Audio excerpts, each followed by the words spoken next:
Leonardo suspendu à titre conservatoire. La Ligue n'a pas réussi à trancher dès hier soir. Son cas fait débat et surtout demande réflexion. Il faut dire que son dossier est pris très au sérieux. Pour Thiago Silva, en revanche, on en sait plus.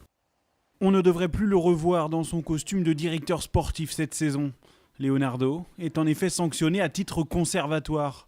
Il n'a plus le droit de se rendre ni sur les terrains, ni dans les vestiaires. Sa peine définitive sera connue dans 2 ou 3 semaines et pourrait bien être très lourde. Le dossier a été mis en instruction parce que les enjeux disciplinaires et le code du sport nous imposent, au regard de la gravité et au regard des enjeux disciplinaires, c'est-à-dire effectivement plus ou moins 1 an de suspension et d'éventuels retraits de points. Mais ces interdictions ne devraient pas forcément démunir le PSG en cette fin de saison.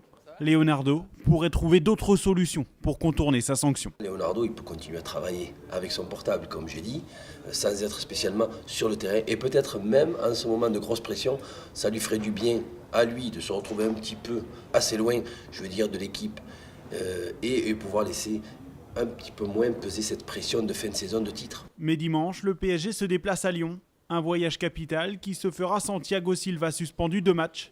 Une absence à laquelle s'ajoute celle de Verratti et Sirigu. Pour Paris, il est grand temps que la saison se termine. Evian Tonogaya reçoit Lorient ce soir, c'est la 2e demi-finale de Coupe de France. L'autre match entre Troyes et Bordeaux devait avoir lieu hier soir, il ne s'est pas joué en raison des inondations. La rencontre se jouera mardi prochain. José Mourinho n'est décidément pas un entraîneur comme les autres. Le coach portugais va quitter le Real à la fin de la saison, mais il n'est pas du style à quitter la Maison Blanche sur la pointe des pieds. La preuve, la mise au placard progressive du défenseur Pep au profit du jeune Français Raphaël Varane en défense. Voilà ce qui était à l'ordre du jour hier en conférence de presse.